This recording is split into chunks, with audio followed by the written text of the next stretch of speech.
রাজধানীর milestone school and কলেজে বিমান বিধ্বস্তে কোমলমতি শিক্ষার্থীদের নিহতের ঘটনায় শোকে স্তব্ধ গোটা দেশ।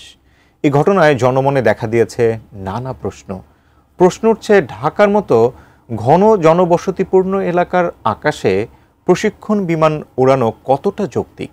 বিস্তারিত আরিফ হাসানের প্রতিবেদনে।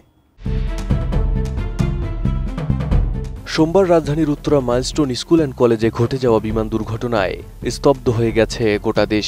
বাংলাদেশ বিমান বাহিনীর F-7 যুদ্ধবিমান বিধ্বস্ত হয়ে পাইলট সহ অন্তত 22 জন প্রাণ হারিয়েছেন। আহত হয়েছেন 200 জনেরও বেশি। আহত ও নিহতদের অধিকাংশই কোমলমতি শিক্ষার্থী, যাদের জীবনে আকাশ ছোঁয়ার স্বপ্ন ছিল, অথচ নিয়তির নির্মম পরিহাসে সেই আকাশ থেকে নেমে এলো মৃত্যু। দুর্ঘটনার পরপরই সামাজিক যোগাযোগ মাধ্যম থেকে শুরু করে সংবাদ মাধ্যম, নাগরিক সমাজ ও বিশ্লেষকদের মধ্যে প্রশ্ন উঠেছে, ঢাকার মতো ঘনবসতিপূর্ণ একটি শহরের আকাশে কেন পাইলটদের প্রশিক্ষণ দেওয়া হবে?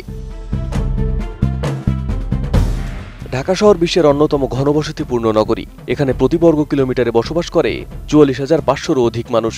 সেই শহরের আকাশে যদি উচ্চগতির প্রশিক্ষণ বিমান ঘোরাফেরা করে, তাহলে যে কোনো টেকনিক্যাল ত্রুটি এক মুহূর্তে রূপ নিতে পারে ভয়াবহ বিপর্যয়ে, যেমনটি হয়েছে মাইলস্টোন স্কুলে। RICL TMX, যুগের পর যুগ স্থাপনা থাকে মজবুত।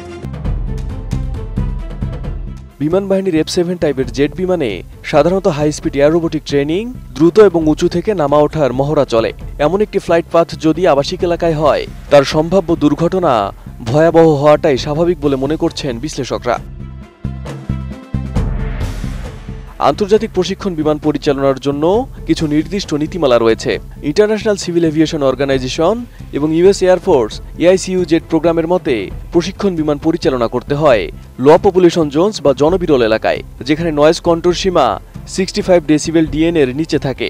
প্রশিক্ষণ এলাকায় থাকতে হয় buffer zone, emergency landing ground ও কন্ট্রোলড এয়ার স্পেস। যুক্তরাষ্ট্র, যুক্তরাজ্য, অস্ট্রেলিয়া সহ উন্নত দেশগুলো তাই মরুভূমি, ফাঁকা পাহাড়ি এলাকা বা জনশূন্য সামরিক ঘাঁটিতে এই প্রশিক্ষণ দিয়ে থাকে। আর বাংলাদেশে দেওয়া হচ্ছে দেশের সবচেয়ে ঘনবসতিপূর্ণ শহরে। প্রতিটি প্রশিক্ষণ ফ্লাইটের আগে চেকলিস্ট, আবহাওয়া মূল্যায়ন এবং টেকনিক্যাল রিভিউ করা হয়ে থাকে। তবুও যদি এমন একটি বিমান জনবহুল এলাকায় বিধ্বস্ত হয়, তাহলে তা শুধু নিছক দুর্ঘটনা নয়, বরং বিমান বাহিনীর একটি নীতিগত ব্যর্থতা হিসেবে দেখছেন বিশেষজ্ঞরা। ভবিষ্যতে এমন নির্মম প্রাণহানি এড়াতে তুলনামূলক কম জনবসতিপূর্ণ অঞ্চল, সমুদ্র নিকটবর্তী অঞ্চল বা পাহাড়ি এলাকায় বিমান বাহিনীর প্রশিক্ষণ ঘাঁটি সম্প্রসারণ করা জরুরি বলে মনে করছেন বিশ্লেষকরা। Arif Hasan, ATN news.